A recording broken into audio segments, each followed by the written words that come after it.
I'm just making that up. Good evening. I saw it's above me. This is the Canal Winchester City Council work session for Monday, May 19th, 2025. Roll call, please. Ms. Amick? Present. Ms. Amos? Mr. Bennett? Here. Mr. Busker? Here. Mr. McLaughlin? Here. Mr. Moore? Here. Mr. Shea? Here. Is there a motion to excuse Mrs. Amos? So moved. Second.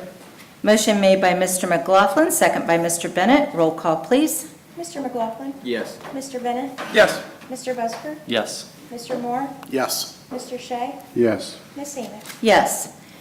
Thank you. Also in attendance this evening, we have Mayor Steger. We have City Administrator Matt Peoples, Development Director Lucas Hare, Finance Director Amanda Jackson, and Construction Director Mr. Bill Sims. Mr. Sims, you're not on the agenda, but I'm told that you have a report. Would you like to give your report this evening? Yes, thank you, Mrs. Amick. Thank you. So, obviously, the weather's significantly changed here in the last several weeks, so we have work getting ready to resume on the High Street project to finish up some punch list items downtown, with manhole and water box adjustments to grade, and then the installation of the city logo in the intersection of High and Waterloo. And we'll wrap that up. Also, Gender Road Phase 6, work has resumed out there in the last few weeks. Primarily right now they are working on bridge beam painting from below, from 33 at night. If you've been by there, you'll start to notice that the beams on the east side are becoming a black finish on them instead of the green. So that work still has about 2 weeks to get that wrapped up. And then the contractor is actually beginning their punch-out list completion this week up on the top side on Gender Road, and they'll be out there working this week. Try to keep lane closures to a minimum, use the turn lanes where we can for when we need space to work. So at this point, we're anticipating having everything wrapped up by the end of the month. The Headworks project is underway. Spent some time working on locating existing utilities on the project. Learned a couple things, so that was nice. But the electrical contractor is returning to the project this week to start tracing some of these very specific electrical wires and so forth that need to be relocated. So they'll be in basically defining that this week. And Kokosing we'll have 2 crews starting next week actively doing utility relocation. The street program for 2025 is underway. Strausser Construction has been working primarily on concrete items with sidewalk replacements and curb replacements all around town, but the sidewalk work is primarily in Ashbrook, and a majority of the curb replacement is in Winchester in the Snowberry Mistover area. So they are working toward getting the remainder of the concrete poured here in the next day or two, and starting the restoration this week as well with topsoil and seeding. So we hope to have the concrete work wrapped up by Friday, with the exception of the items that need to occur in Washington Street or on Groveport Road, which will occur after school is out of session. We are also looking at beginning pavement repairs in early June with the goal of doing the resurfacing work of the streets we have scheduled in mid-June. We have the Winchester Boulevard improvements. We just executed the contract with Strausser Construction for that project. We're anticipating a start of work in June and probably the latter part of June at this point. With the expectation that we should be complete in October.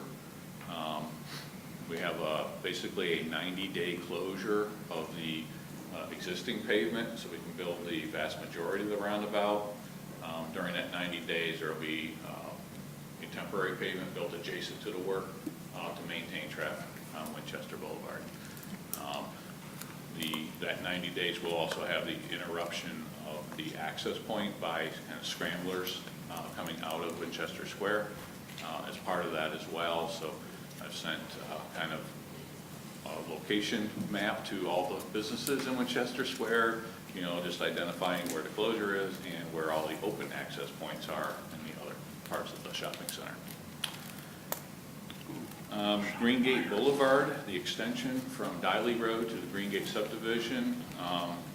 Our plans are basically 100% complete at this point, and we're looking to get that out to bid this June, hopefully early June. We'll have that project underway this year. And then the East Waterloo Street storm sewer relocation, the design work for that is underway. And also the McGill Phase 2B, which would be the development of the park north of the pickleball court area, in that big open field across from OTT. That is currently in design as well. On the private side, primarily we have Ohio Health and Columbus Metropolitan Library under construction. Any questions? Oh, go ahead. No, go ahead. I have a question, Mr. Sims. Do you have a timetable or approximate timetable for McGill's design? I know build-out's going to be dependent on the design. But. So we have a, kind of a walkthrough with our first set of plans scheduled for, I think it's this week actually. Yeah, so we'll be going through that. It's about a 30% completion. Our anticipation was hopefully to get, maybe we can get some dirt work done there this year for sure.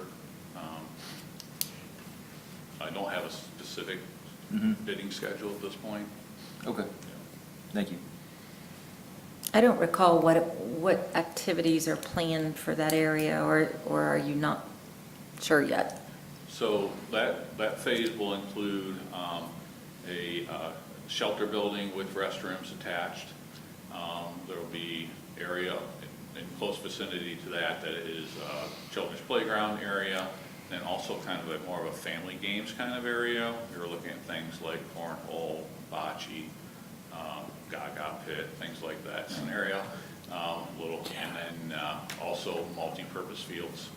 Some fields that could be utilized both for you know, like a baseball or softball or kickball type field, with the outfield being part of a soccer field or lacrosse field could be created on that. So trying to capture a lot of different uses in that area. You know, we had some limitations with the floodway and the floodplain, you know, as that drops off into the very low area along the river. Great. Yeah. More trail. In the boat ramp or a boat Kayak ramp? So the, like a canoe put in, we could always envision being on the north side of the river, kind of where we had envisioned the dog park. So, you know, that's still an area that we don't really have locked down at this point. If That's we the find one. one, oh, I'm sorry. Yeah, go ahead. No, if we find like an Eagle Scout who's willing to build like a pedestrian bridge, can we do that, or is that like against the codes? A pedestrian bridge for where? Across the creek? Oh, yeah, that's, that would be a pretty major Eagle project, I expect. Didn't know if we had to have like, if we could actually We do it. need a lot of permitting, Okay. yeah. Mr. Sims, I just want to say thank you for all the work on the Gender Road Phase 6. It looks really, really nice, and it's very aesthetically welcoming to Canal Winchester. So thank you and your team for a nice job there. In fact, hopefully folks will know they're passing through Canal Winchester now, so when they get here. Looks good. Yeah. Looks nice. Thank you. Okay, anything else for Mr. Sims? Okay, Oh, I'm gonna send you a picture of a curb that, since they're doing curb repairs, I saw while I was out walking. Okay. Thank you. okay, moving on to request for council action. The first item is Resolution 25-025. Clerk, will you read the resolution, please? A resolution recognizing and appreciating the City of Canal Winchester's public works professionals and supporting National Public Works Week from May 18th through May 24th, 2025. Thank you. Mr. Peoples? Thank you, Ms. Amick. We are in the midst of Public Works Week. Just wanted to do a resolution to recognize that and the work that the crews do down there at the shop. Yes. Yeah, we're very proud of everything that they do. I see them out working every day very hard. So I think they said pizza and ice cream and donuts was on their list for this Always. week. Okay, any questions for Mr. Peoples related to this resolution? I hope we're buying pizza and donuts. Okay, hearing none, is there a request to move to full council? So moved. Second. Motion made by Mr. Bennett, seconded by Mr. Shea. Roll call, please. Mr. Bennett? Yes. Mr. Shea? Yes. Ms. Amick? Yes. Mr. Busker? Yes. Mr. McLaughlin? Yes. Mr. Moore? Yes. Thank you. The next item is Resolution 25-026. Clerk, will you read the resolution, please? A resolution establishing the compensation for the office of the mayor of the city of Canal, Winchester for the term beginning January 1st, 2028. Thank you. Mr. Shamp? Thank you, Ms. Amick. Talked with Mr. Boggs today from the couch. He said both of these are here in some sense as a thought exercise for all of us. So as we're going to talk tonight, we have the charter review recommendations. They both touch on amendments to the mayor's and council's salary. And so in the event that either you on council decide not to send forward some of those recommendations to the ballot, or if they were defeated at the ballot, we've drafted up these resolutions to sort of hold place on the council salary and mayoral salary, because I know both of that has been a point of conversation. So the mayor's salary would not go into effect at all until January 1st, 2028. And again, this is all provided that the charter resolution language doesn't go forward or doesn't pass. And that, of course, is because we're not allowed to do any interim pay raises per the Ohio Ethics Commission. I think it jumps it up, keeps it until December 31st, 2027 at $41,200. And then it jumps it and ties it to a percentage amount of a non-president or vice president council member. So that's what's proposed here. There is no real hurry to move this forward. Whatever the mayor's salary raise legislation needs to be, it needs to be done before August 2027 in order to make sure that we meet this. I thought we were looking at raising it for next year. We cannot in term. We as a council, as a legislative body, cannot change that. Correct. That's actually rather shocking to me, Yeah. especially since we have the power of the purse and the charter says we can set it. I mean, can you explain to me why? Well, sure, and I'll circulate some Ohio Ethics Commission opinions that they've said that basically the state law on interim pay raises supersedes even a charter community prohibition on it. Okay. I don't necessarily agree with it, but that's where we're at. So Mrs. Jackson, that negates what we've been talking about in needing to set the mayor's salary by July 1st, correct? Yes, so if council were to fail to do so, and in this case, at the advice of our legal counsel, what is currently in place will just remain in place. Okay. I'm sorry, I'm still stuck on the fact that we're a city in the state of Ohio and we have home rule, and Ethics Commission doesn't make laws, they make opinions, right? They do, but they are cited favorably in Ohio Supreme Court cases. And so even if, as long as there's a general law that supersedes, it can even overrule home rule amendments. Okay. Can we do it and see if we get a test case? Not sure that's Sure. worth fighting. No, That was hypothetical, Ms. Jackson. not poking the bear today. Yeah, the only problem that I see with that, Patrick, is you cast a Charter passes that. questionable shadow That's fair. That's fair. on a sitting mayor if we were to do that. Never That's looked just at my it. opinion, but, Never looked at it like that, but I could see how people could see it that way. And Ms.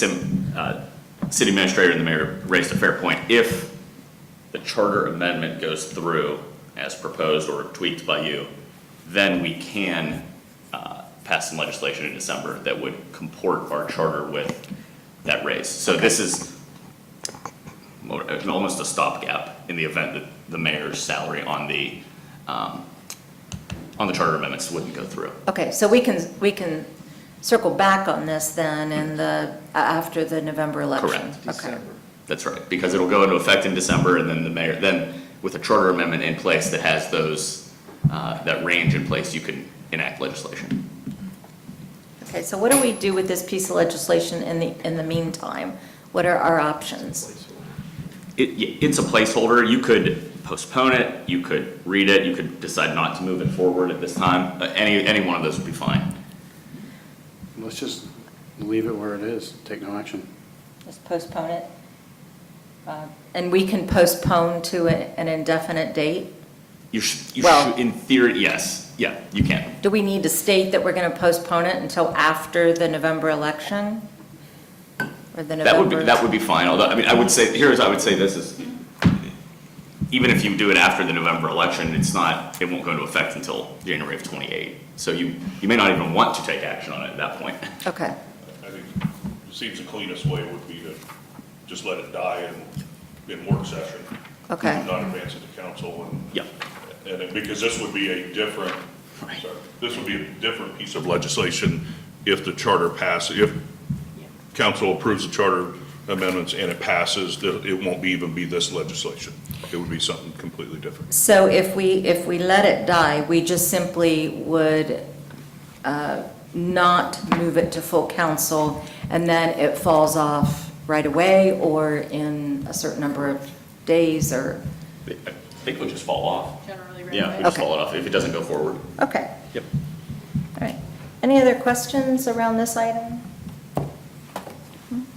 Okay, is there a motion to move this to full council? Okay, hearing none, we're going to leave this item on the agenda to fall off at the next agenda. All right, moving on to Resolution 25-027. Mr. Sham. Thank you, Ms. Amick. This is. Oh, I'm sorry. Clerk, will you read the legislation, please? A resolution establishing the compensation for members of the City Council of the City of Canal, Winchester for terms beginning January 1st, 2026. Thank you. Mr. Sham. Thank you, Ms. Amick. So this is a little bit more somewhat straightforward on it. Again, this is to raise council members' salaries. It ties it to the full year of service pension with OPERS. And so your salary would effectively, for new members, either re-elected or elected in January 1, 2026 and on, it would tie their salary to that formula. And so what will happen is, in theory at least, OPERS perhaps raises that number, 2%, 3% a year. The council members that come into office under this legislation would then get that bump. And that is not considered an interim raise because they wouldn't take any action that would cause the raise. So you've effectively tied it to a formula that will just auto increase, and that's been blessed by the Ethics Commission. Okay. And sitting members of council on January 1st, they're also entitled to? They are not. They are not? Correct. Okay. So anybody who votes on it now, unless they are re-elected in this November, are not going to get this raise until their next term. Okay. So in essence, if this goes through, you're going to have council members with varying salaries. Okay. Yep. Thank you for that clarification. Unless we do the charter change. We approve a charter change that the voters approve, correct? Correct, I'm sorry. Yes. I'm trying to pull up our charter as we have it written. I can't recall what It's the same way. it's the exact same thing. Yeah. Yep. But it would apply to all of council. Correct. Since it's a Charter charter vote, that's right. vote. Got it. But this has to be voted on before the charter. Right. Because of the July 1st deadline. No? Could wither and die like the other one. It would be the same as with the mayor's salary. What is currently in effect would remain in effect. Okay. Okay, so then if the charter changes do not make it to the November ballot, what happens? You could reintroduce this, or You reintroduce Mm-hmm. the same, okay. Okay, Mr. Bennett? No, here, so. It feels like Right, not there's a few paths in front of us this evening. One is, you know, I personally would not take up any resolution to change council salary that we are also sending to the voters in November. Like, we would pass something, and again, I feel like we're probably not, but just to say it out loud, if we passed this as it were, we would have already taken action to supersede the changes we were trying to put in the charter anyhow. So you're either stripping it out of the charter and passing it on your own, or you're putting it to the voters in November. I wouldn't necessarily do both. yeah, so we just let this die. And if the charter changes make it to the November ballot and they are rejected by the voters, then we have to bring this back. Have the option to bring it back. Yeah, the Have option to bring it back. to That's bring right. it back. Can't, right? No, it won't be, because the existing charter would take effect, so it would be basically by July 1st, 2027, for The next. 2028 term, would be the next time you'd be able to look at it. Gotcha. But the charter, the voters decide, if we put that on the charter vote and the voters decide, that goes into effect immediately. Yep. I'd much rather let the voters decide.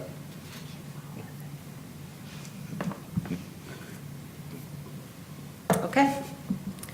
So, any other comment or questions? Okay, so is there a request to move Resolution 25-027 to full council? Thank you. Hearing none, we will let this die on the agenda. The next item is Resolution 25-028. Clerk, will you read the resolution, please? A resolution to authorize the mayor and/or city administrator to accept an easement from Isaac W. Kaiser. Thank you. Mr. Peoples?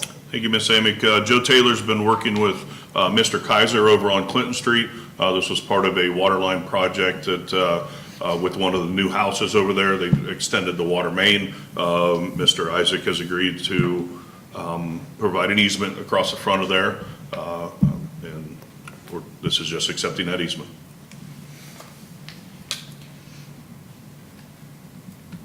Is there really a Columbia Street over there? Columbia? Because on the drawing, Survey, did you see that too? West Columbia Street, I think somebody had a typo. Yeah, so I don't know if, for the record, that might need to be updated just because it is. Is that in the a- description then? It's, look at the diagram. It's on the actual survey. On the survey. Yeah, on the plat. survey, Columbia. It shouldn't be Oh, I a got you. difference, but- yeah. I don't know We'll how make sure it's- official that diagram is, but, I mean, he even stamped it and signed it. yeah. I thought there was a street Gotcha. maybe I didn't know about. Just saying. We'll get that clarified. And I think I have it in there. Oh, that's for you, okay. Well, there's a legal description. Yeah, that's what I was trying to Yeah. read. Yeah. In the text. Okay, is there a motion to move resolution, I'm sorry, is there any other comments or questions? Okay. Is there a motion to move resolution 25-028 to full council? Some of them. Second. Motion made by Mr. Buskirk, second by Mr. Shea. Roll call, please. Mr. Busker? Yes. Mr. Shea? Yes. Ms. Amick? Yes. Mr. Bennett? Yes. Mr. McLaughlin? Yes. Mr. Moore? Yes. Thank you. That takes us to ordinance 25-012. Clerk, will you read the ordinance, please? An ordinance to amend the 2025 appropriation ordinance number 24-033, amendment number 3. Thank you. Mrs. Jackson? Thank you, Mrs. Amick. Mr. Peoples had previously reported regarding the Water Department receiving two $20,000 grants from the Ohio EPA. These are to conduct water loss audits and implement water loss control programs for our two water systems in town. Just as a reminder, Canal Point is considered its own water system, while the rest of the city is a separate system. So that's why there are two separate grants, one for each system. We do account for those separately in our financial reports, which is why you'll see in this request that it does touch two different funds, but the grant money is, there are two $20,000 grants, one for each system. And so we're just asking to appropriate the funds that we will receive on a reimbursement basis from the Ohio EPA. Okay, thank you, Mrs. Jackson. Questions? Okay, hearing none, is there a motion to move ordinance 25-012 to full council? So moved. Second. Motion made by Mr. Moore, second by Mr. Busker. Roll call, please. Mr. Moore? Yes. Mr. Busker? Yes. Mr. McLaughlin? Yes. Mr. Shea? Yes. Ms. Amick? Yes, Mr. Bennett? Yes. thank you. That takes us to old and new business, and the first item on the old new business list is OTH 25-012, Charter Review Commission recommendations. And I'd like to start off by saying to the Charter Commission, thank you, thank you, thank you. You guys gave a lot of time and spent a lot of time reviewing all the various parts of the charter. This is a super important document for our city, so thank you for all the time that you put into that. Mr. Milliken, do you want to go ahead and say a few words? Yeah, I didn't really have anything prepared to say, but I will also just echo that this was a great group of people to work with. Everybody, we didn't agree on everything at all the time, but, we all got along, and it was a smooth process. Not many meetings went terribly long. We were able to get through some of the more stickier items, quicker than what I thought. But all in all, yeah, it was very productive. A lot of just minor corrections. You guys have the red line in front of you, okay? We do, thank you. And then a couple major ones, but that's really all I have to say. And if you have any questions, I'll do my best to answer. Thank you again. Yeah, thank you. Mr. Milliken, I have a question about the council representation for planning and zoning. Can you talk a little bit about the rationale or what the committee, some of the dialogue that occurred around that?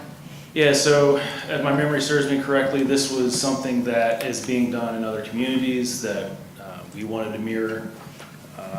The person on council that would chair planning and zoning would only have voting power in the case of a tie. So it was more so to have a more streamlined communication process between P&Z and council, and that way all information is presented a little bit more clearly and accurately, and there's not a whole lot of, hopefully that person on council would have more direct answers to you guys that would help you out. So in practicality, they would take planning and zoning activities and discuss in a non-public setting? Or on council, Or- in council meetings, or. Okay. Yeah. And also, the council member would also have voting power if one of the members of the or of the commission's not present too, right? To fill in as the seventh voter. Yeah. Yeah. Yeah, there has to be a quorum, so Yeah, I think right. it's that they, Yeah. So what do you feel like the group's intent was with that? 'Cause Well, I hear the streamlined communication. Was there anything else to it? Yeah, Ms. Boomis, if you would, this is kind of Ms. Boomis's idea that she brought forth, and everybody kind of concurred with that. Like I said, if I remember correctly, it was more so just to, make us more like other communities, and to get more representation between council and P&Z, just to kind of be a link between those two bodies. It then puts a directly elected official on the planning commission. So right now, everybody that's on the planning and zoning commission is appointed. Okay. Now you have the person that's directly elected on the planning. So it's a different level of accountability.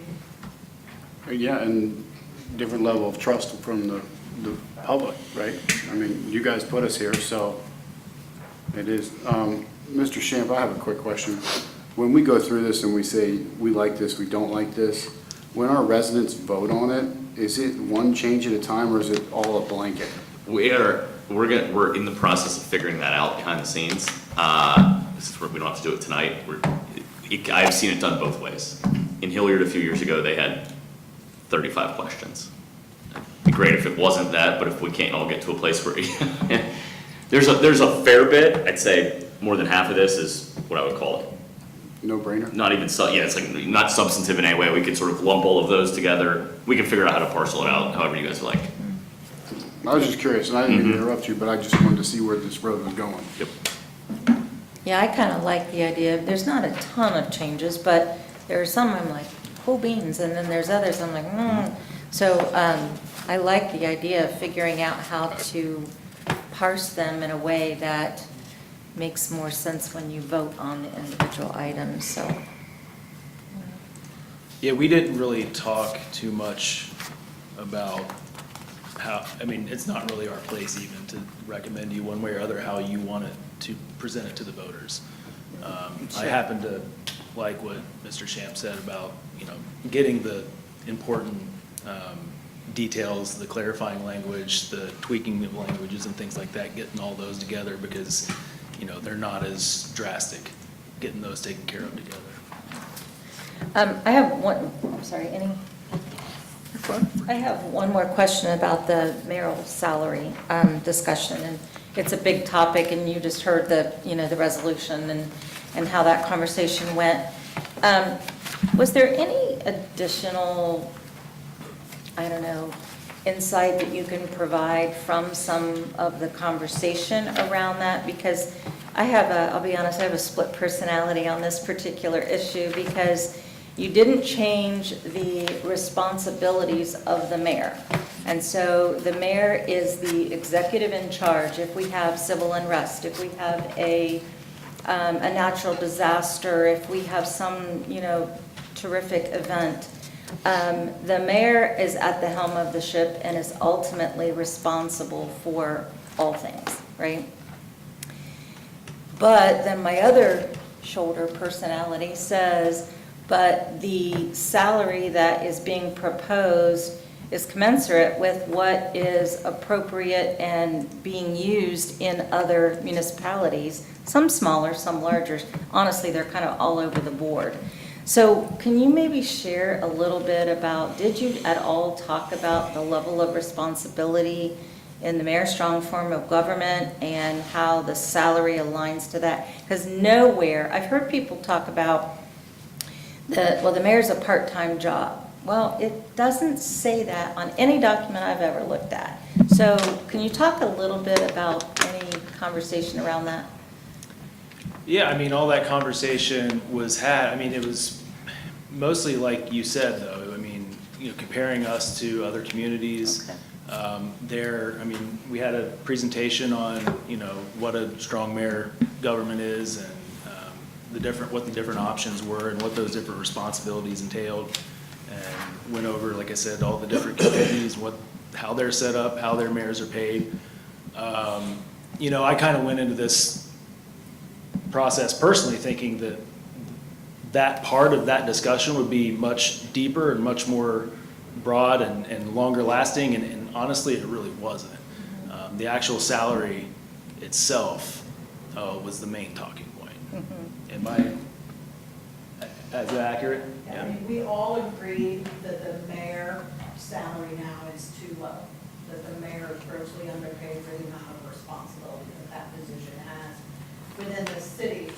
But just like Chuck said, rather than to come up with a specific number, it was agreed that you would do a floor and a ceiling, and the council through the budgeting process determine where that number should land. Because right now you have an administrator. Prior to that, you didn't have an administrator. What is that going to be moving forward? You have too many things not answered right now. So just create a floor and ceiling and let council then fill in the gaps. Maybe that it's too low, maybe it's too high. Like we couldn't, there was a lot of discussion like Chuck said, about the number. And for as much discussion as there was, I mean, when it walked away with the final number, we all really weren't that far off. There was a couple, and myself included, was one of the more on the extreme of one end or the other, but for the most part, everybody was kind of in that same range, and we landed on the 60 to 85. So How would you all as the charter committee feel if, like, this body was to change that to a multiple of the OPERS, kind of like, I don't know if you've heard us having that discussion, but Yeah. you guys came up with the OPERS as like the minimum for a council salary. And then what if we made the mayor's salary a multiple of whatever that OPERS number is? So that way it's locked and we're not having to come back as inflation comes around and it's set for a longer time. I don't know, would that offend you guys as the charter committee?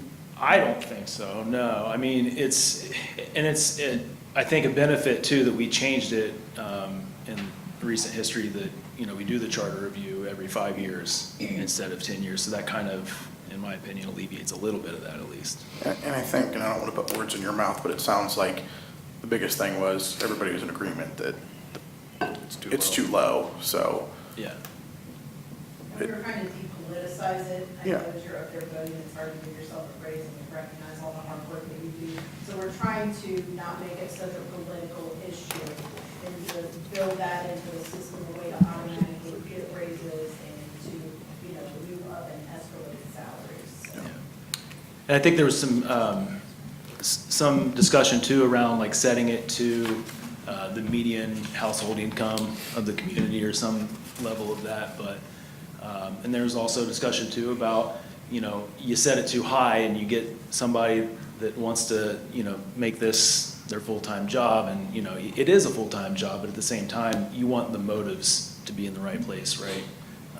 You want to do it, somebody that's wanting to do this job for the community and not for their own self-benefit. Thank you for all the hard work. I did have, Mr. Bennett? sorry, I have one additional question. Under the administrator, section 5.6, there was language added that the council would confirm the mayor's appointee of city administrator if that position had become open.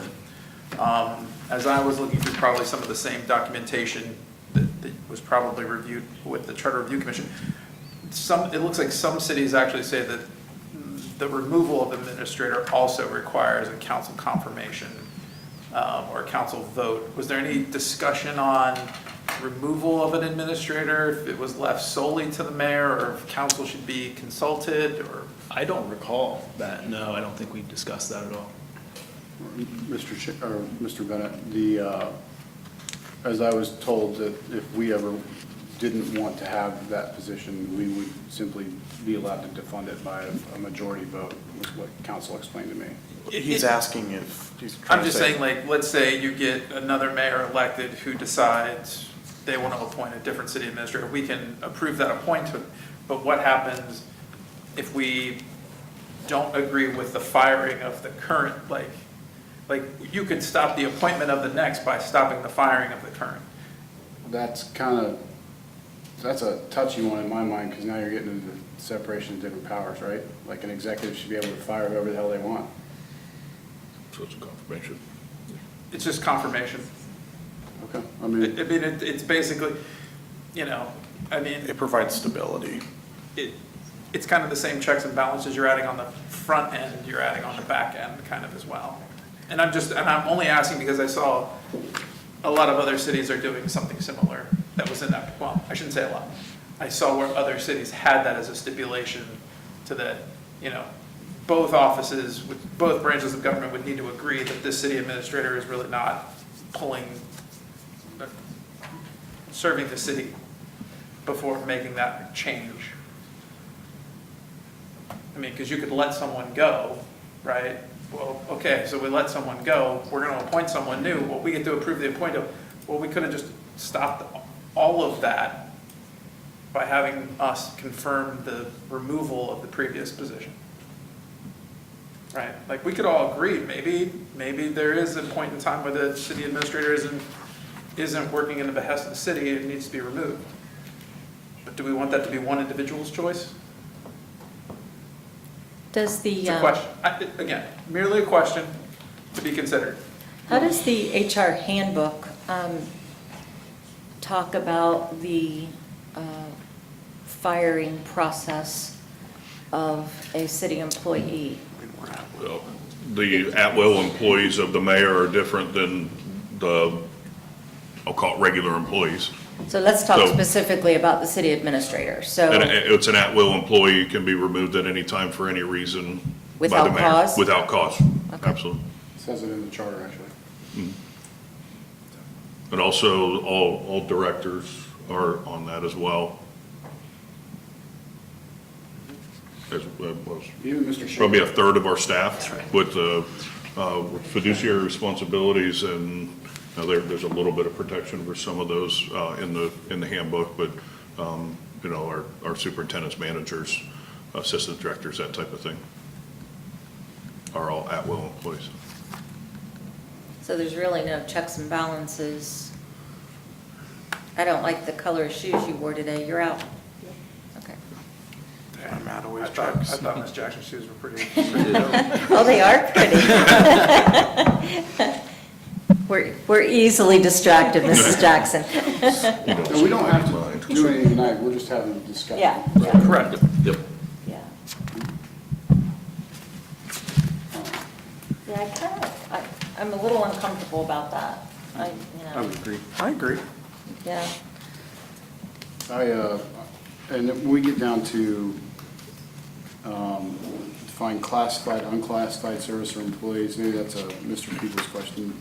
What does that mean? Is that the difference between like an hourly employee versus like a manager, director? Essentially. So there's Correct, yeah. two different ways to categorize employees. There's classified and unclassified, and exempt and non-exempt. And you belong to two of those. You're either classified and unclassified, and you're either exempt or non-exempt. So classified and unclassified comes with civil service and protections against firing, whereas exempt is more of the, non-exempt is more hourly wage versus salary based. So do we have classified scheduled employees then? We have classified employees, yes. Okay. Those would be the ones who have basically due process set out in our handbook for discipline and termination. Which is a good thing. It's like a normal business. And Mr. Shamp, the ones that are unscheduled or unclassified, or like the at-will folks, Yep. like, do they have due process or do they have to seek other I mean, remedies? no, I mean, I don't think our handbook has a process. There's not. It's just, if you're an at-will employee, you can be dismissed for any reason. Okay. Yep. That kind of falls in line with Ohio at will. Yep. So is that something that you would want is this your final recommendation, or are you here to solicit feedback, or? This is our final. Okay.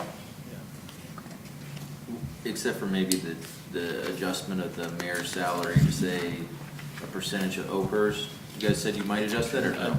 Their recommendation yeah, is this- what we're What did we gonna. read? Okay. Yeah. Well, and I think part of the reason there's a range is also it gives council the power to sort of not necessarily defund a mayor, but Right. I guess if we can't change the mayor's salary in term, also, I guess that power is sort of negated too, right? You'd have that authority at the next election. So you Right. would change So it, if but we- it wouldn't take effect until the next election. Right. So whatever mayor would come into at a certain salary, then you couldn't say they're doing a bad job, and to make their life very uncomfortable, we're gonna sort of lower their salary to the floor. You can't do that in their term. Well- It would affect the next mayor, not the current mayor. I'd like to, you might be able to, you can't do an interim pay raise. Ah, I'll We look could into that for decrease. you. I'll look into that for you. I mean, Yeah. Well, chances that it would ever happen are slim, but it's not a raise. it's not a raise. But they could veto it.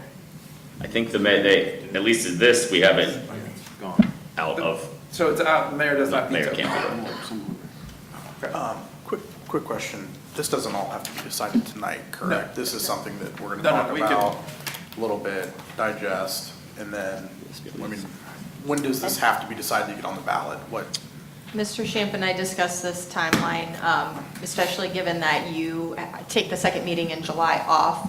The filing deadline is the Wednesday after your first meeting in August. So we believe you have until that first meeting in August to make your decision and vote to send something forward to the ballot. I appreciate that. We've got 4 meetings from now until that particular date, if I'm counting right on my fingers. Is that a To June. Oh, two. resolution? Sorry, I wasn't counting meetings. Oh. I was gonna ask about the passage of, is that a resolution? I don't know how we've done it in the past. I think there's no reason it isn't. It's not, it's certainly not going to be referendable because it functionally is one, so a resolution should be fine. Okay. Well, what I was gonna suggest is why don't we as a body break this up into sections and tackle it?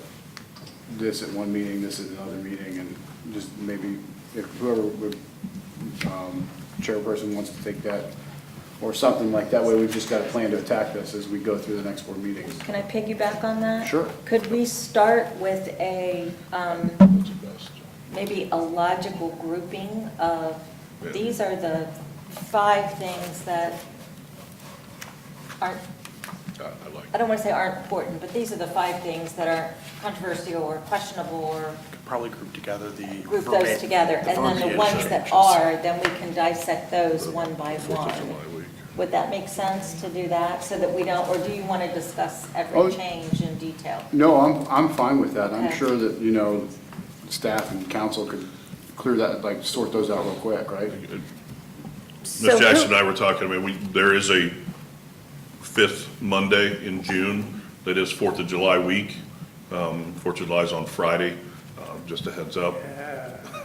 But Committee of the whole. because we have a We have 2 public hearings in June, one at each so meeting. trying to tackle some of those, not that it can't be done, obviously, but if we have a committee of the whole dedicated to that, if Gotcha. need be. I was even gonna say, let's come in earlier at 5:30, but we're already doing that, so.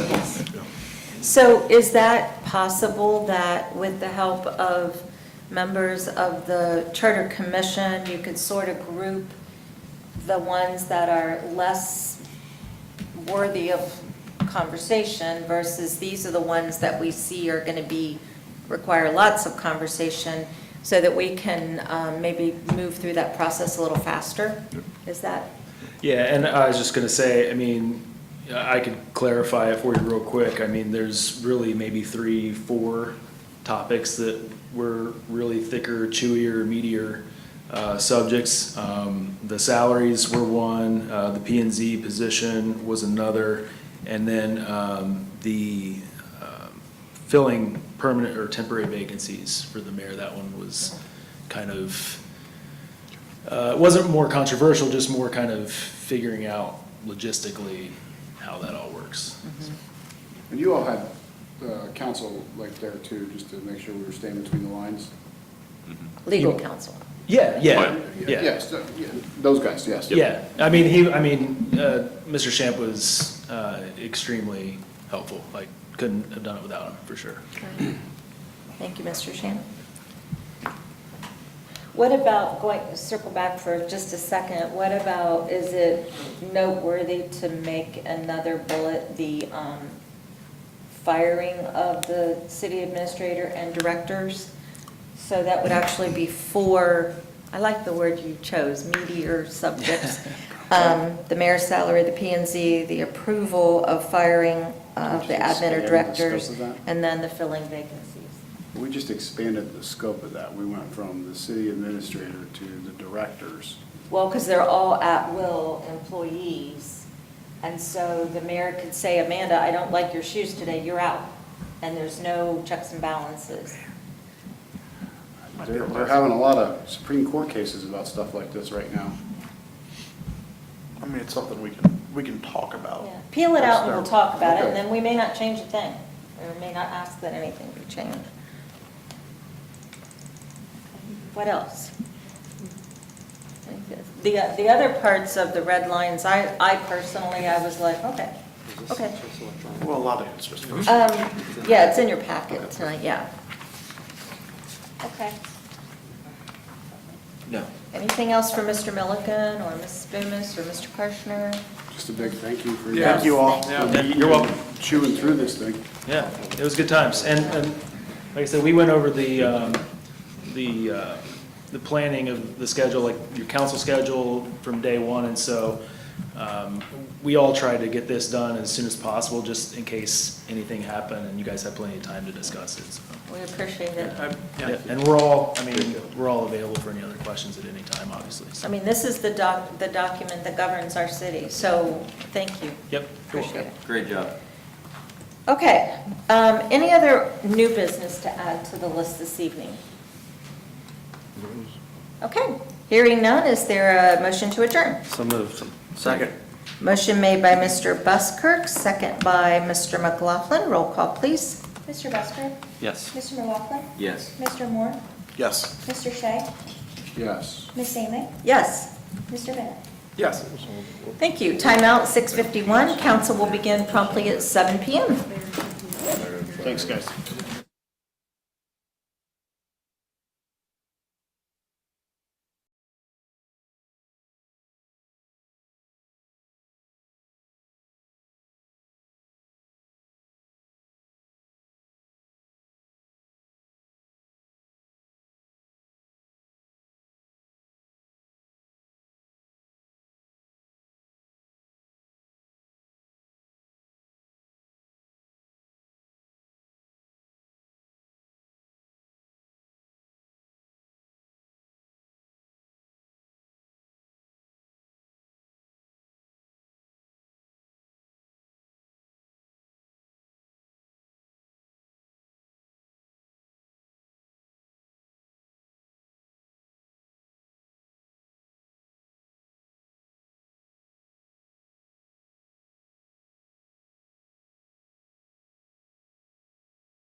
Look at that, 7 o'clock.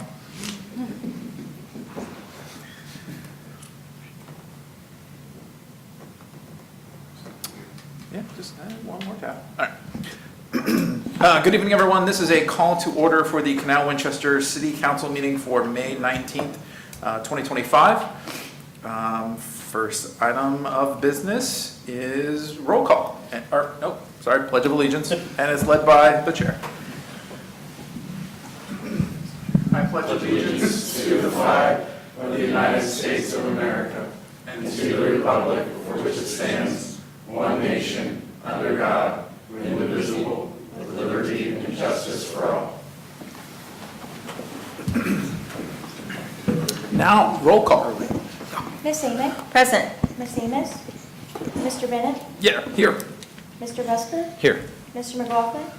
Here. Mr. Moore? Yes, here. Mr. Shea? I am still here. Do I have a motion to excuse Ms. Amos? So moved. Second.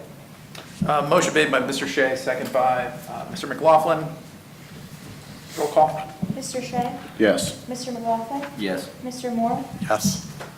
Ms. Amick? Yes. Mr. Bennett? Yes. Mr. Busker? Yes. Thank you. This will move us to approval of minutes. We have minutes 25-016.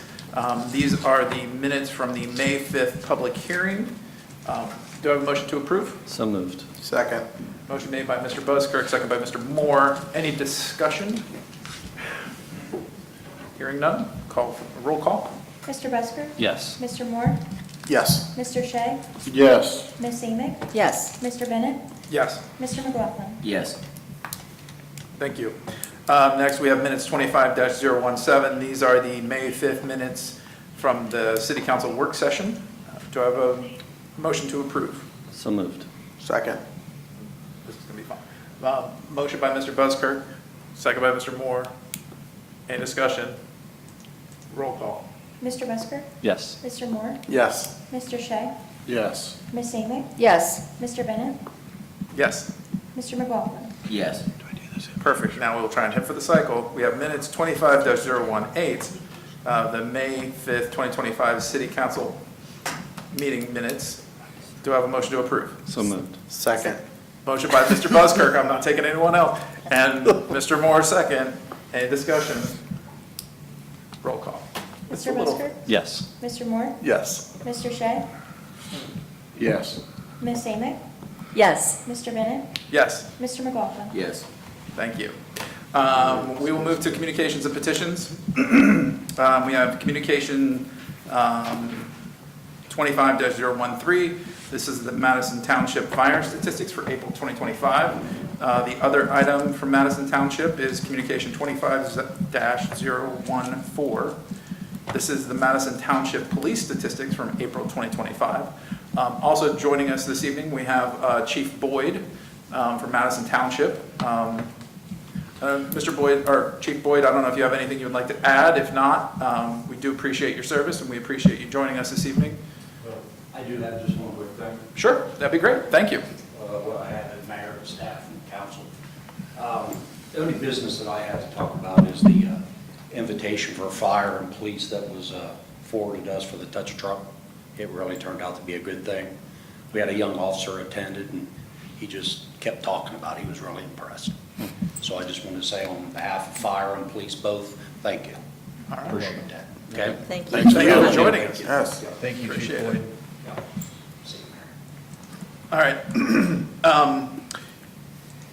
The next item under communications petitions, we will have one of our award recipients for the recipient, that was the word I could have used earlier, for the Dr. Bender Scholarship. Tonight we have joining us Madison Lacey. Miss Lacey was selected as a member of the Canal Winchester community to receive this scholarship for numerous academic honors, community service, and her leadership roles. She intends to pursue a post-secondary education at Otterbein University for a degree in nursing. She has a cumulative GPA of a 4.0, or 4.10, sorry, didn't mean to knock the 1 point. I didn't know you could go higher, apparently you can go higher. Her letters of recommendation describe her as kind, driven, organized, thoughtful, determined to succeed. The kind of person who, is well worthy of this honor. She describes herself and her goals to achieve a nursing degree, and she wants to work with in pediatric oncology to help pursue her passions of helping people and working with kids. And she wants to, she described her goal as wanting to reduce the stress for kids and families during the scariest part of their lives. So she really wants to. She's got big, lofty goals, and we definitely salute those. It's very honorable. So that's why we're excited to congratulate her on being selected as one of our award winners for the 2025 Dr. Bender Scholarship. So congratulations.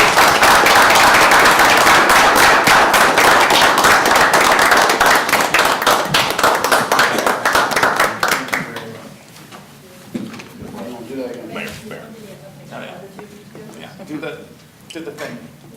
Oh, we're gonna do this thing? I can do whatever you want me to do. I just wanted to get a picture.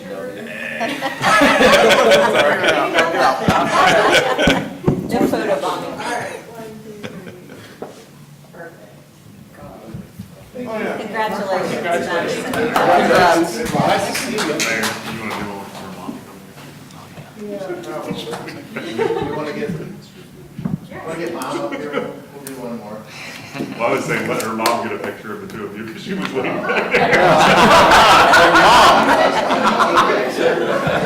That'd probably be preferable.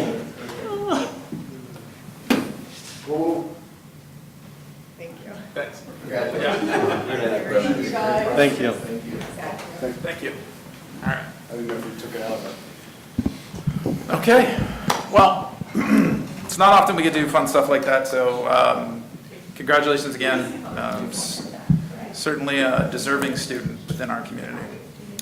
One other item for communications and petitions tonight. We have a presentation update from Stark Enterprises. They wanted to give us an update on Lock Point.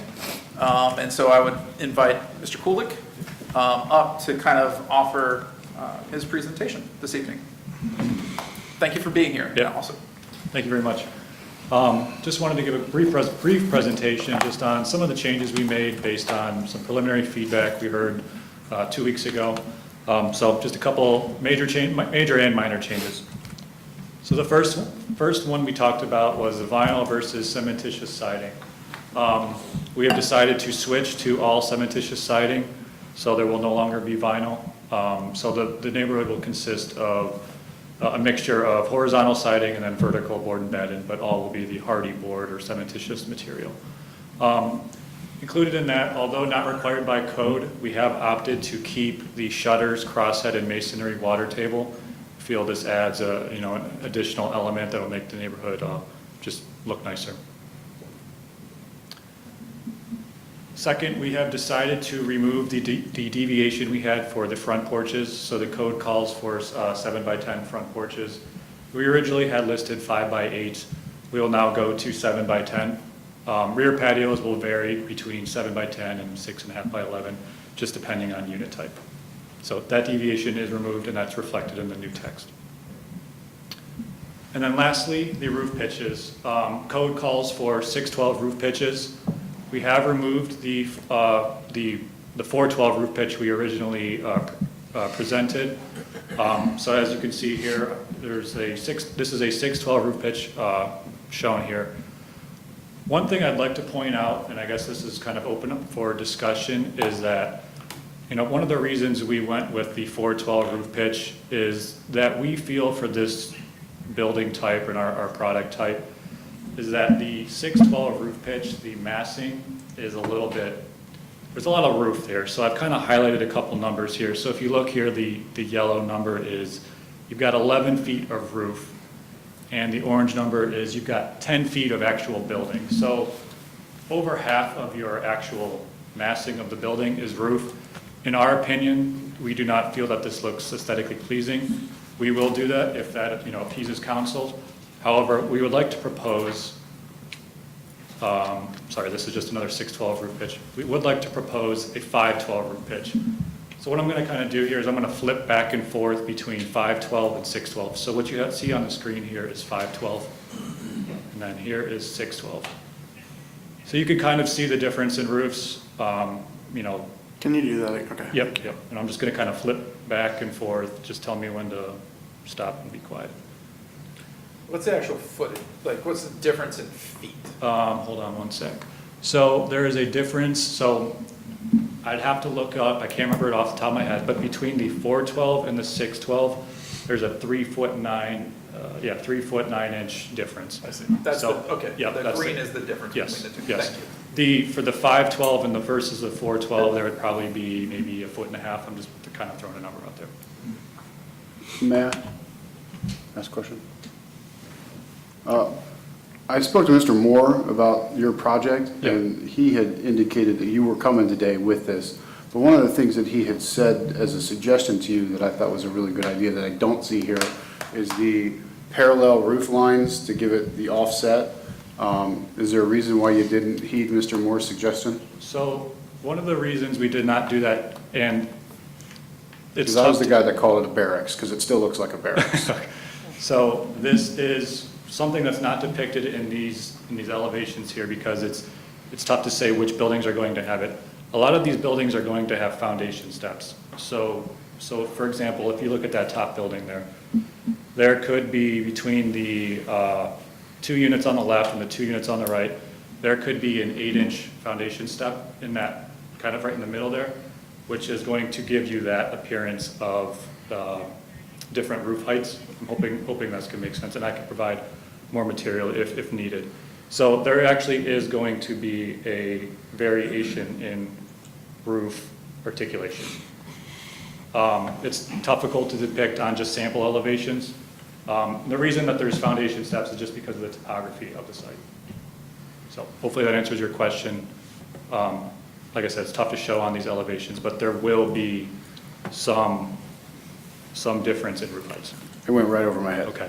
I can try to, after the, or, you know, the next week or so, I could try to give a better explanation, give some samples.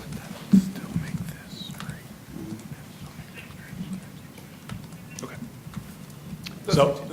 So those are just a couple, like I said, different between the 512, 612. We will do the 612 if that appeases council.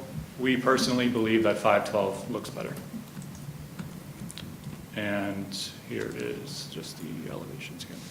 So, quick conclusion here. Like I said, we have replaced the vinyl siding with the fiber cement siding and the vertical board and batten. We've removed two deviations, the front porches and the roof pitches.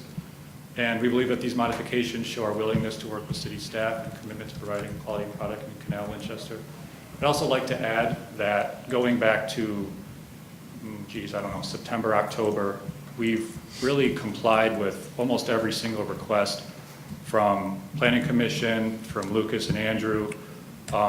We feel that we've been, fairly easy to work with throughout this process. And, that we are, very committed to making this product work. So, thank you. And I'll open it up for discussion. I've got Brian Midlick here. He's the CEO of Stark Enterprises. And then Kevin from Plank Law Firm as well. Thank you. Questions? Questions? Still looks like a barracks. Mr. Shea, you want me to show you the picture of what he's talking about? Thank you. I should have included it in the PowerPoint. This is turning stone. You can see this from 33. That's what I'm talking about. Yeah, these are just, so the roof line's higher because the foundation, the grade changes. So it steps up, so you have this kind of reveal where you get that shadow and everything. Okay, thank you. Along the roof.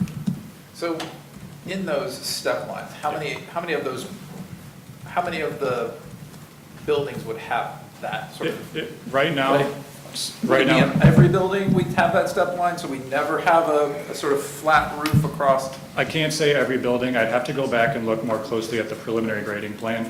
So Okay. we had the engineer put together a grading plan, months ago. It indicated there would be some building steps. So I want to say approximately 60 to 70% of the buildings would have that foundation step in it. Yeah, but So not all. Probably not all, correct. Yeah. Correct. I think some of the objection was that, the objection was just to that continuous roof line. Sure. And while it's a great solution to have some, like, some of them will have that. 50% of them, and I don't know. One of the other questions I had was that,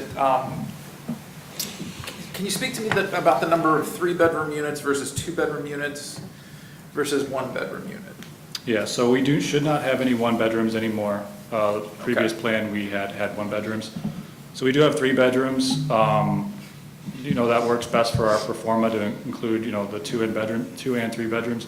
3 bedrooms have been very successful for us. I know a lot of people, when they hear 3-bedroom, they assume, well, there's gonna be a lot of kids coming in. Based off of our, our Westshire Village project that I presented 2 weeks ago, we really only average, and I have the statistics here, we have only averaged 0.1296 minors per unit. So if you extrapolate that across this neighborhood, it's only 16 minors for this neighborhood size. So I did speak with Kia Hunt in the school district. She said that that would not be a problem. So we like the 3 bedrooms just because it works for our pro forma. We don't feel that it'll be, a large, drain on the school district or yeah. So do you think it's a fair comparison to compare a 3-bedroom in Ocala, Florida in retirement land versus residential Canal, Winchester? Yeah, I could see that. I could see that argument. And I have some age statistics here as well. The Ocala location, sure, it could be a little bit more skewed towards an older demographic. However, when I spoke with Kia, and I informed her that Ocala is more of a retirement area, she was confident that even if this number were to be doubled, she would feel, confident that that would be okay with her as well. She was confident, how many students would be okay with her? 30, I said, we're projecting 16. If it was doubled, she would be confident in that as well. What do we usually get, like 10%? Isn't that what those studies have found over and over again? It ends up being about 10%, something like that? Yeah, generally, it changes on, obviously, the number of bedrooms you have, but But plus or minus, right? generally in Canal, Winchester, that's what we've seen with multifamily projects, is around 10% of the units generate a child. I believe the Redwood neighborhood, maybe a mile away, I think they only had maybe 15 minors in that whole complex there, and it's more units than what we have. Now, they are all 2-bedroom, so. I still don't know if I took away the percentage of 3-bedroom units versus 2-bedroom units. Could you give me that number? Yeah, so we have, 57 and 8, so we have 65 2-bedroom, and we have, the remainder would be 3-bedroom. So 30, I'm sorry. 42 units? Yes. Yeah, 42 units, correct. And our typical stock around town, Mr. Hare, is it the 2-bedroom? We don't have any modern 3-bedroom apartments that have been built in recent memory. We may have some that are in the community, but they're not in a larger complex. Gotcha.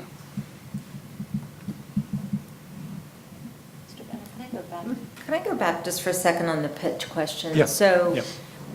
thank you for reworking it to the Yeah. 512. Is the question of not doing it on every building, is that a question of cost or architectural rework? What would?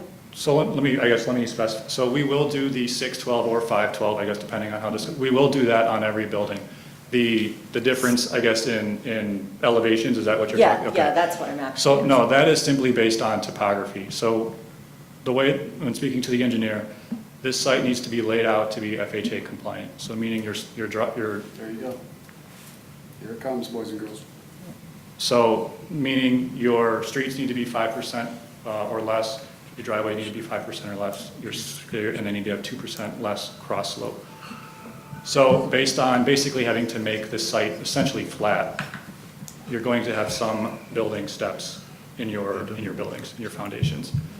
Tough to explain, and maybe not doing a great job of explaining it, but that's kind of how we landed at approximately 60% would have the, the difference in foundation steps.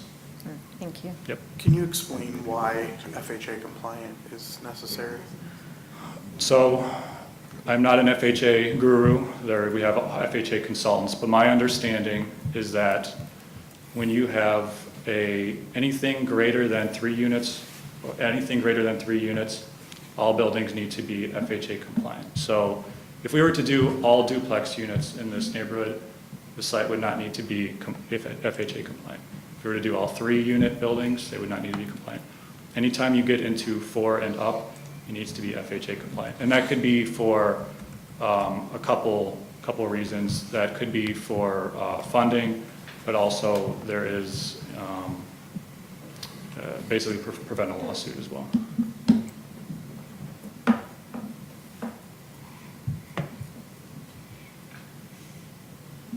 Mr. Coolidge, how many of these buildings would be I don't know what the drawing on the screen, how many Yeah. of those bigger units, I don't know if that's a 6-unit building? 1, 2, 3, 4, yeah. How many 6-unit buildings are we looking at, or larger? Hold on, let me pull up the site plan here.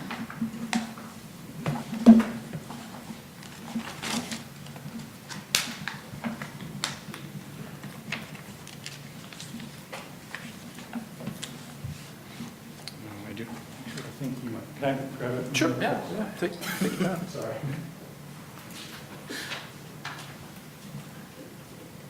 So you said how many are 6 units or larger? Greater. Yeah.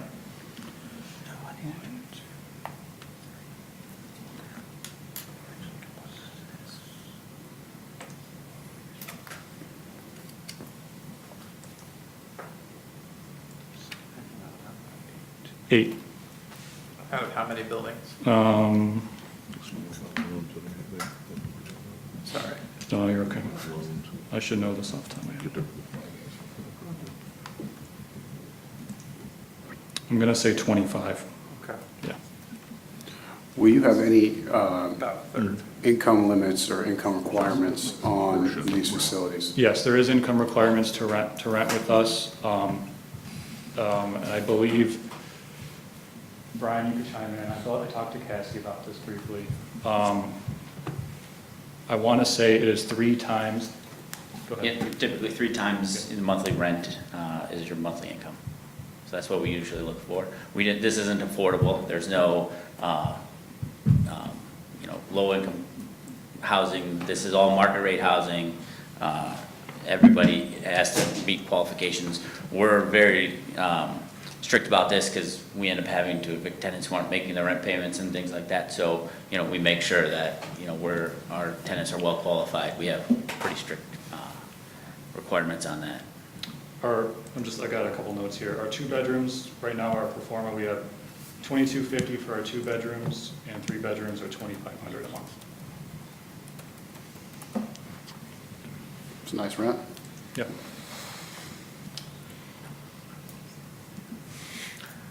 I guess let me start with, I appreciate you taking the feedback. I appreciate your willingness to work with us as a group. We are tough to work with, undoubtedly. We know that. We have a reputation, unfortunately. I do appreciate the upgrade in material from vinyl to the hardy board material. I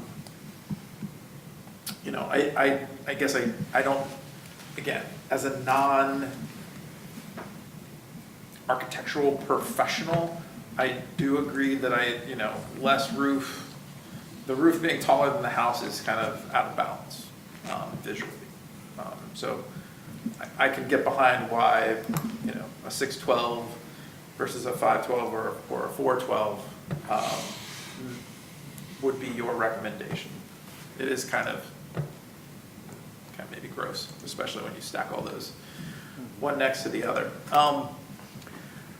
I guess my question, I would go back to, of the 8 buildings that we have that are 6 units or greater, how strongly do we feel that we need that many big buildings? There's a lot of big buildings. So I guess I'll just chime in here for a second. I'm just gonna ask the question, I'm just asking. Yeah, no, it's a You can tell me. perfectly fair question. So, we've done a lot to try to optimize Sure. the density on the site. We've Yep. done quite a few things here with setbacks, additional green space Yep. here, beyond what's the minimum requirements based on some of our early conversations and understanding adjacent properties and neighbors and everything else. Mm-hmm. So we have, our original plans on this had quite a bit more density, but we dialed that back quite a bit. Okay. So pushing from, so So those did you additional. have more of those buildings earlier on and? We certainly had more of those buildings. Okay. And with those additional setbacks, being able to have those, that limited number we have now, it really helps us, get to the density that we're achieving now. So, and it's partially because we've been limited by the additional setbacks that we're doing beyond the minimum requirements. Okay. Before, I think your density was 4.6 per acre. What are we at an updated number? or is it No, about the density, same? density has remained the same. Remained the Yeah, same. Yep. Okay. I've got a question, or for Mr. Medlick. Yeah, so I'm glad you're here. I think you're probably the most equipped to answer this question. It's gonna be kind of blunt. But I think one of the concerns that us as council members and all of our residents have when we have new developments come in, whether they be commercial or residential, is especially when they're not gonna be, owned by property owners. What's your intentions? Because when we look at your guys' portfolio, this is completely new side of the business you guys are getting into. If you talk about, on the scale of time, I mean, it's 18 months, 24 months you guys have been in residential rentals. So our fear is pretty obvious, or what I'm getting at is the fear that's pretty obvious is that a product's built, albeit our standards are gonna maintain the quality of the product, but somebody that we're looking at as a development partner for our community up and leaves because 6 months later, you, as the chief operating officer, realizes that it's not profitable to stay in residential rentals, and you shift back to your guys' bread and butter. Can you answer that? And what it looks like? Yeah, absolutely. I'd be happy to. I can clarify a couple things. We've been in rental housing for 30-plus years, and we've had properties in our portfolio for 30-plus years. So just to clarify that, this is not, this product type we started, I wish it was only 18 months. We've been working on this product type for 5-plus years. We've fully delivered hundreds of units, approaching thousands of units, and we've got additional projects that are coming out of the ground every day. Just broke ground on another project in Nebraska. So we're doing quite a bit of this. The long-term vision is we are long-term holders. The vast majority of everything that's in our portfolio has been developed and owned by the family since it's been developed. We have other partners with us as well, but most of it is the family. And our plan on this product type is to develop a large portfolio. So we are long-term holders, and that's the plan for this as well. Listen, we don't hold everything forever, but the vast majority of our portfolio has been developed, is owned, and is operated by us. So one of the reasons we're probably a little more willing to make some of these investments in the enhancements is because, long-term value, right? We're not just coming in here and throwing up something, because it's gonna affect us in the long term. So we're absolutely long-term holders. We're members of the community. Once we're here, we're a part of it. We'll look to do more if it's possible. Thank you. And as far as property management goes, do you hire a company that manages, how is it managed? Yep, we have our own property management division. So we have commercial property management and we have residential property management. We currently have a head of our property management who's worked for companies who've managed 10,000 plus units. We manage all of it ourselves in-house, so when, we have our own. if you hire me as a property manager, I'm getting a paycheck from you? If you're like the community manager? Yeah. Yes. We have, W-2 and everything. sorry? W-2 and everything. Yeah. Taxed employee, okay. Yep, they're an employee. Yep. Does this site have an on-site resident manager, like somebody that lives on the property?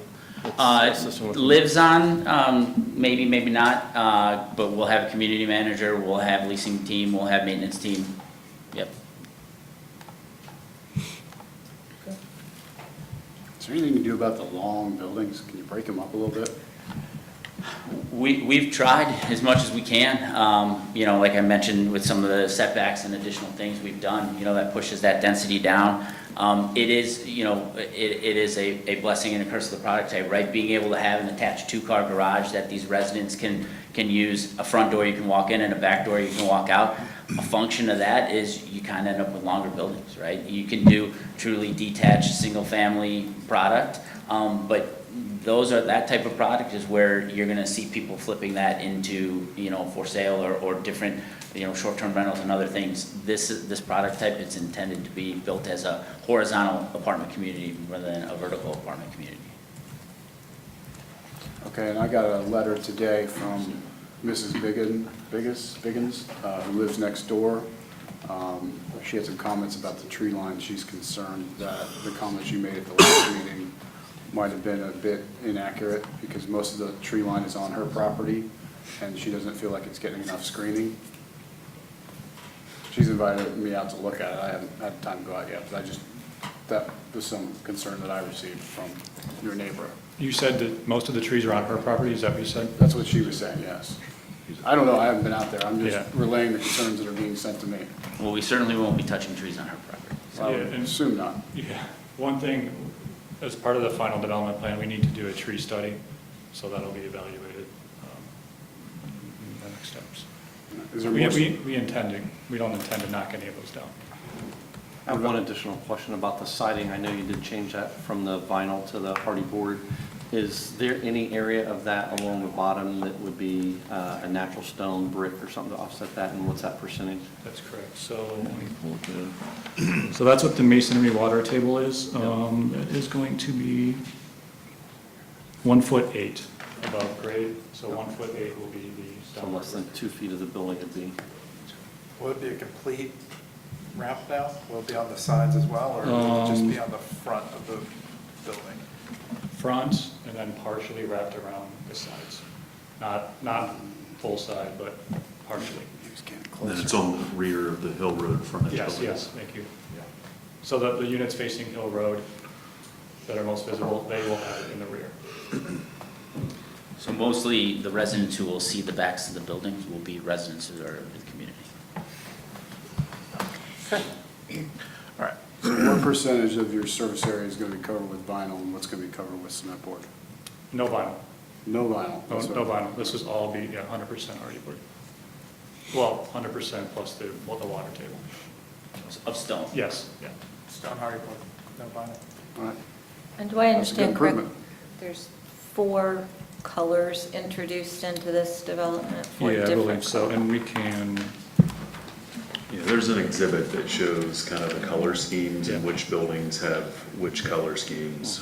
It's in. But it's a mixture of 4 colors, right? Yes, 4 color schemes, and the clubhouse has a little bit different color scheme as well. So 5 colors in the complex. The clubhouse introduces some black, which is not one of the other units. Our residential requirements, they have to be like earth tones for the colors of the houses. It's not the same since this isn't a residential. They don't have the Correct. same I mean, what they're requirements. using here is basically shades of gray, tans, beige, green, blue. So typical to what you'd see in residential communities in Canal, Winchester. But that's on page 91 of your packet, if you wanted to reference that. Thank you, Mr. Hare. Any other questions from council? Thank you. Gentlemen, thank you for joining us, and Thank thank you you very for much. these updates. Yeah. Thank you. I think certainly a lot to think about here, so okay, thank you. appreciate you being here tonight. That, I believe, draws a close to communications and petitions. We will move to public comment. Anyone who wishes to speak this evening, just ask that you announce your name. When you step to the podium, you'll have 3 minutes to speak. Any takers this evening? You got one.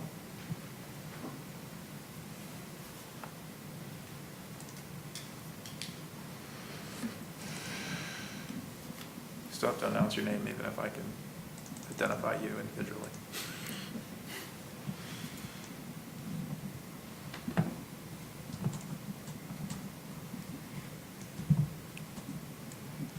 Just a quick question for the last gentleman.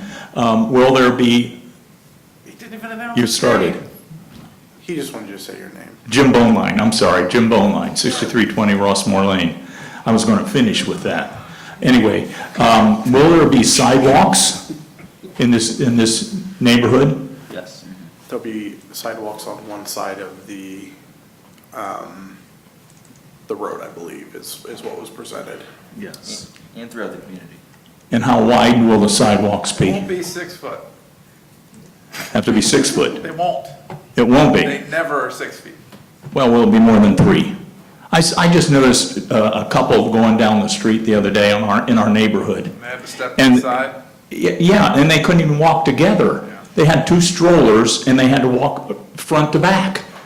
And that's not a neighborhood. That is not a neighborhood. It is not family friendly. And they have to be at least 4 foot wide. They can't be any less than 4 foot, and maybe 5 if they want to really be a neighborhood and be a part of the community. They're called out as 5 in the plan. No, 5. Wonderful. That's good to hear. Okay, thank you. Jim Boneline, 6320 Rossmore Lane. Thanks, Jim. Thank you, Jim. You can take the sign-up sheet with you if you'd like. Or you can leave the sign-up sheet. Do what you want, Jim. We'll get it back from you later. It's okay. Yeah. We know where you live. Anyone else? Anyone else wish to speak this evening? Okay, Just great. see Jim to sign in.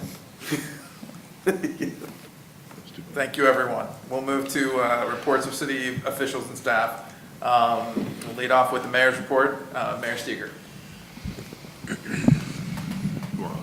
Thank you, Mr. Bennett. I do not have anything this week to report to City Council. If you have any questions for me, go ahead.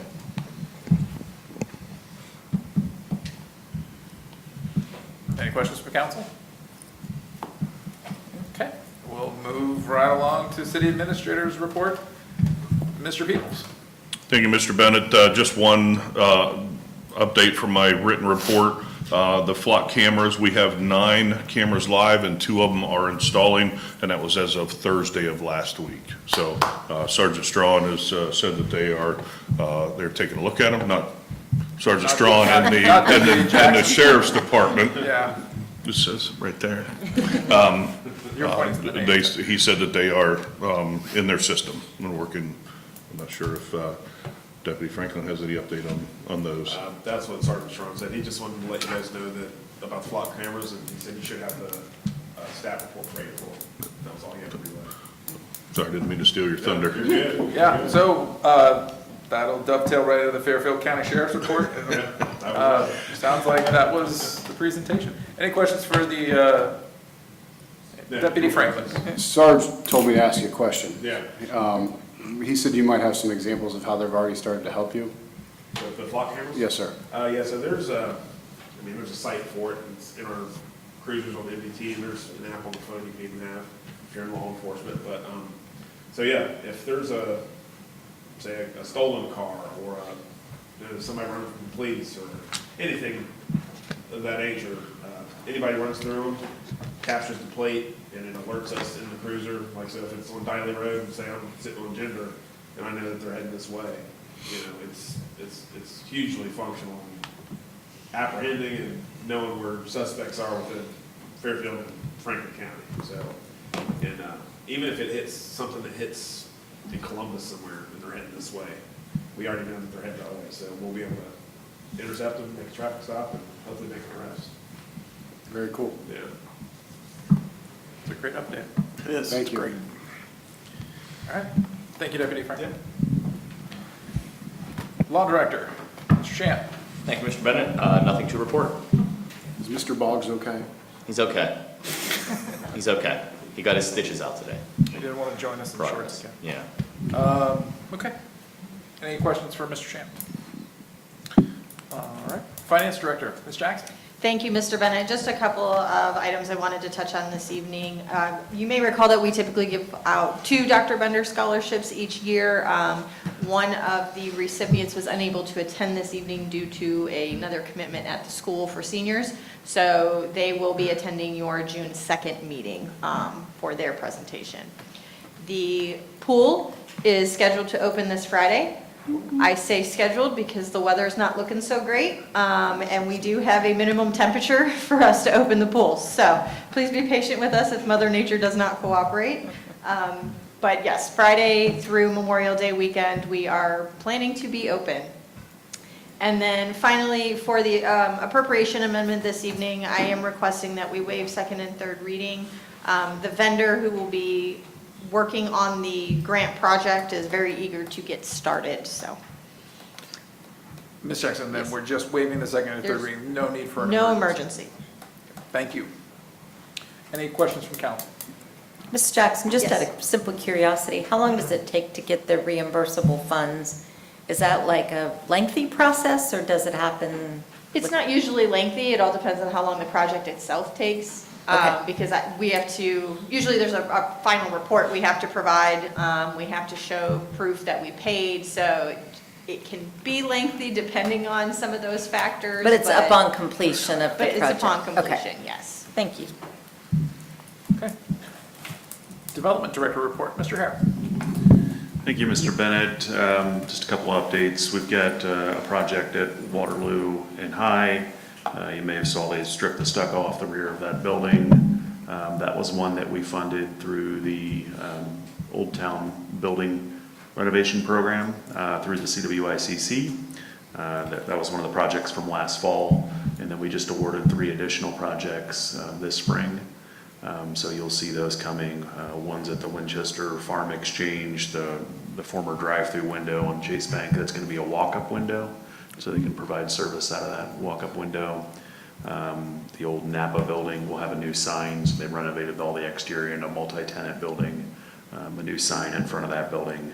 And then Megan Bell Real Estate, which is at 36 North High. We've done some siding replacement, and we'll have a new freshly painted building there to kind of dress that up. But we will have another round of that program coming. That's on July 11th is the next deadline. So trying to get information out to people now if they're interested in renovating exterior facades, or we also pay for interior modifications to make spaces more marketable and attractive for tenants. So ADA restroom improvements, fire suppression system, hood suppression systems, things like that are items that we'll pay to they can apply to be accepted for approval for that, and that is July 11th. And then we're seeing a lot of activity in terms of single-family housing. We already issued, or we haven't issued, but we've received our 40th permit application this year. We did 48 last year, the whole year. So we're well above the pace last year. We have 27 lots left in Canal, Winchester. So if we continue at this pace, we'll be built out at the end of this year in terms of new opportunities for new housing in Canal, Winchester. And that's all. Thank you, Mr. Hare. Any questions for Mr. Hare? Mr. Hare, just for the record, the available dollars through the CWICC is 30,000 a round, correct? Each round Correct. is, okay. Yeah, so we haven't allocated, in the last 2 rounds, we haven't allocated that full $30,000. So there is additional funds beyond the $30,000 available. Those available lots that we have, are those all at Green Gate? There are, yes, those are, we have a few additional lots that we keep track of, so there's probably another 6 in the city. So we have 27 in Green Gate, and then there's probably another 6 that are varying around the city. Are those lots currently for sale, or they're just, They are not currently for sale, Okay. the other 6. yeah, okay. Mr. Hare, is there any update on the Miller Farms project that we can share? We are still, the ordinance is not in effect at this point in time. So there's no additional updates. They haven't applied for any final development plans. Obviously, the 30-day period after signature has not passed. Okay. Thank you. You're welcome. All right, that'll move us to resolutions. First resolution this evening is Resolution 25-025. And, oh, chair's a sponsor. Clerk, could you read that resolution? A resolution recognizing and appreciating the City of Canal Winchester's public works professionals and supporting National Public Works Week from May 18th through May 24th, 2025. Thank you. And so, I think as members of council, we certainly appreciate all of the hard work our public works employees do to sort of help keep the city running smoothly. They oftentimes do go unnoticed and unrecognized, maybe even taken for granted. They are noticed when street machines break down, or maybe snowplows are not functioning, or leaf collection's off by a day or two. So we do notice them when they're absent. We have the opportunity to recognize them this evening and thank them for all of the hard work and dedication that they do behind the scenes. And so we as council would like to adopt this resolution in gratitude of that service. And so as the chair, I'll motion to adopt resolution 25-025. Do I have a second? Second. Second by Ms. Amick. Roll call? Mr. Bennett? Yes. Ms. Amick? Yes. Mr. Busker? Yes. Mr. McLaughlin? Yes. Mr. Moore? Yes. Mr. Shea? Yes. Thank you. I appreciate the comments, and I'll make sure that the crews know that as well. Yeah, just, extra donuts and pizza, that's probably better than a gratitude. Anyways. And that, like, I got a complaint from a resident, I forwarded it to Rhett, and it was fixed the next day. So, yes, they do a great job, and they're incredibly good public servants, and they take care of our residents. Thank you. The next two resolutions that appear on our agenda this evening were not moved forward from work session, so I will skip to resolution 25 Mr. Sham, I need to take no action there, No, correct? correct, they're not, they weren't moved to council. Correct, okay. So next resolution is resolution 25-028.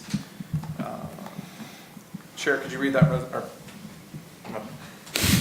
no, I'm not going to read that resolution. Clerk, could you read that resolution, please? A resolution to authorize the mayor and/or city administrator to accept an easement from Isaac W. Kaiser. Thank you. The sponsor of that is Mr. Busker. I move to adopt resolution 25-028. Second. Motion made by Mr. Buskirk, second by Mr. Moore. Any discussion? Roll call? Mr. Busker? Yes. Mr. Moore? Yes. Mr. Shea? Yes. Ms. Amick? Yes. Mr. Bennett? Yes. Mr. McLaughlin? Yes. Thank you. And thank you, Ms. Pierce, for not making me read that. We have third readings next. We have ordinance 25-008. Ms. Amick is the sponsor. Clerk, could you read that ordinance? An ordinance to accept the dedication of real property, Srimangeshi LLC, for use as public right-of-way. Ms. Amick is the sponsor. Thank you. I move to adopt ordinance 25-008. Second. Motion made by Ms. Amick, second by Mr. Buskirk.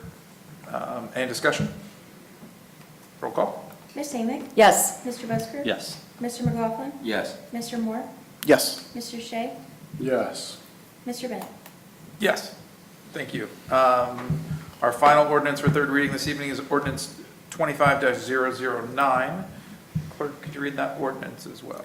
An ordinance to authorize the mayor to enter into an agreement for building department services with Architecture Ohio Incorporated for the provision of chief building official and master plans examiner services. Thank you. Mr. Moore is the sponsor. Motion to adopt ordinance 25-009. Second. Motion made by Mr. Moore, second by Mr. McLaughlin. Any discussion? Roll call? Mr. Moore? Yes. Mr. McLaughlin? Yes. Mr. Shea? Yes. Ms. Amick? Yes. Mr. Bennett? Yes. Mr. Busker? Yes. Thank you. And on to second readings, we have ordinance 25-011. And Mr. Moore is the sponsor. Do you want Clerk, to- could you read that ordinance that Mr. Moore is the sponsor of? An ordinance to amend Part 11 of the codified ordinances in the zoning map of the city of Canal, Winchester, rezoning approximately 25.87 acres of land from Planned Residential District to Planned Residential District owned by the Pawpaw Patch LLC located at 7995 Hill Road and consisting of one parcel PID 042-03885-10 and to adopt a preliminary development plan and development text for proposed 25.87 acre planned residential district. Thank you. Mr. Moore is the sponsor. Second reading only. Thank you. And finally, we have one ordinance on for first reading this evening. We have ordinance 25-012. Clerk, could you read that ordinance? An ordinance to amend the 2025 appropriation ordinance number 24-033, amendment number 3. And Mr. Moore is also the sponsor of this ordinance this evening. Motion to, I need to waive the second and third first, right? Second. Or second and third. Motion made by Mr. Moore to suspend the rules requiring a second and third reading, and second by Mr. Shea. Any discussion? And again, I think the reason for waiving the second, third reading is just because we have contract dates that we are obligated to meet for the water audit. Water loss audit, thank you.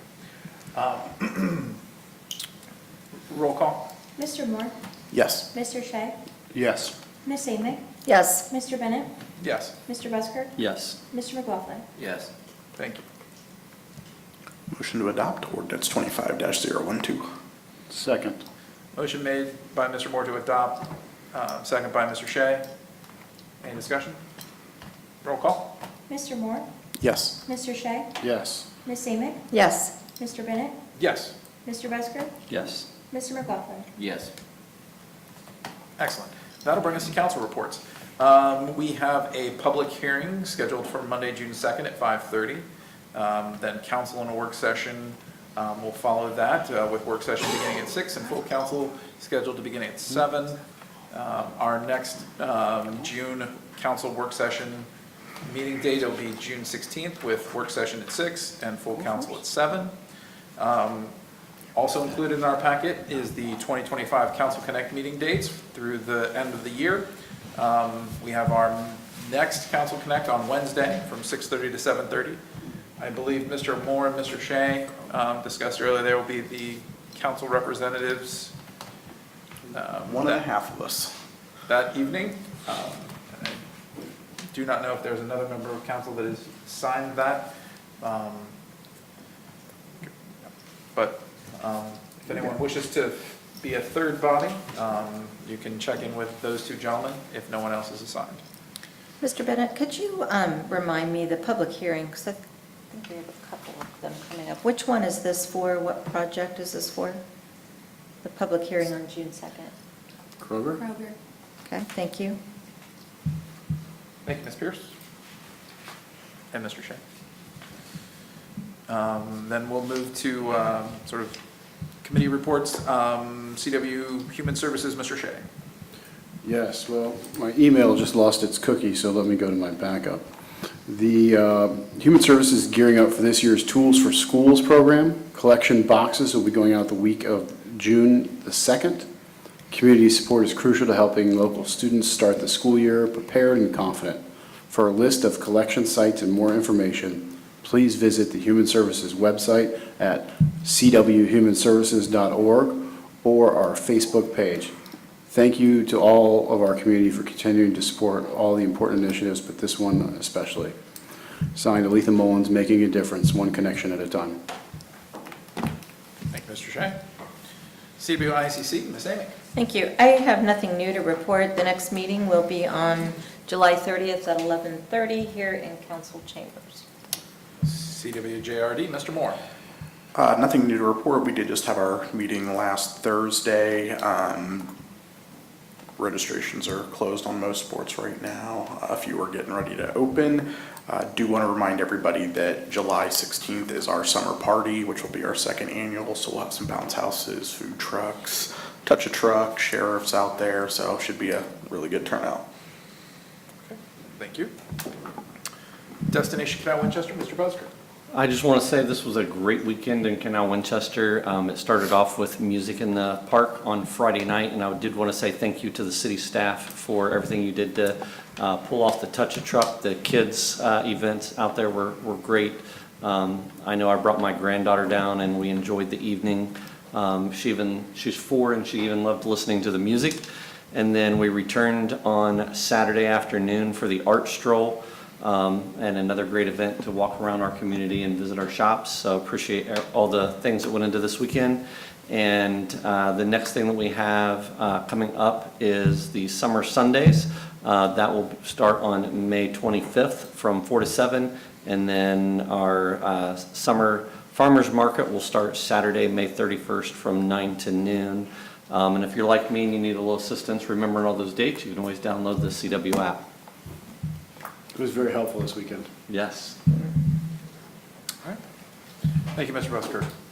CW Chamber of Commerce, Mr. McLaughlin. I have nothing new to report. Okay. Any items for older new business this evening? Motion to adjourn. Second. Motion to adjourn made by Mr. Moore, second by Mr. McLaughlin. Any discussion? Roll call. Mr. Moore? Yes. Mr. McLaughlin? Yes. Mr. Shea? Yes. Miss Amick? Yes. Mr. Bennett? Yes. Mr. Busker? Yes. Thank you. Timeout, 7:56. You know, I don't want to back down to anybody.